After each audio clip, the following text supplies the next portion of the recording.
Totoo ba, Doc Ray? Kamukhang kamukha daw ni Ninang Moira itong si Morgana Go? You have to see her for yourself. Ako nga hindi makapaniwala eh. Iniisip nga namin baka si Moira talaga siya na nagpapanggap na ibang tao. Oh my God, Doc Ray. Kamukhang kamukha nga ni Ninang.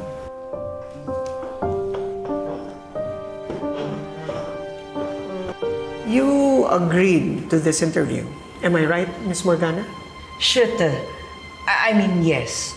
Para matapos na yung pagdududa niyo. Kung ganon, sige, let's begin.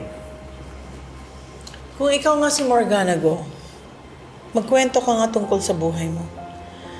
Anong klaseng childhood meron ka?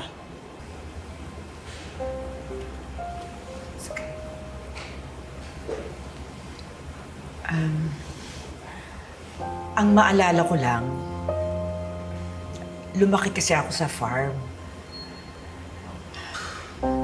Kasama ko yung papa ko at hindi naging madali yung buhay namin. May natandaan ka ba sa pagkabata mo? Like, kababata?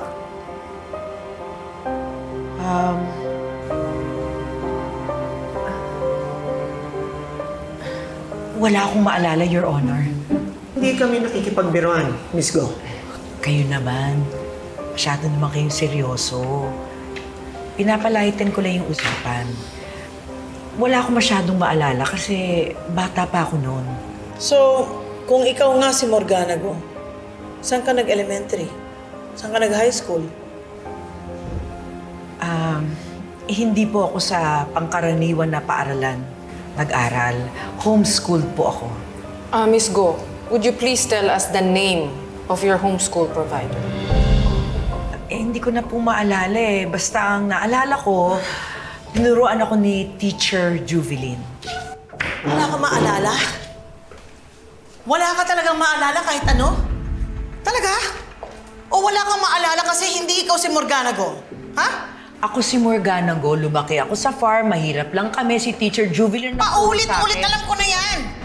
Ako nga si Morgana Parang Go, lumaki ako scripted sa eh. farm. Pwede ba kung wala ka nang sasabihing bago, umamin ka na lang? Para ipahuli ka na namin sa pulis.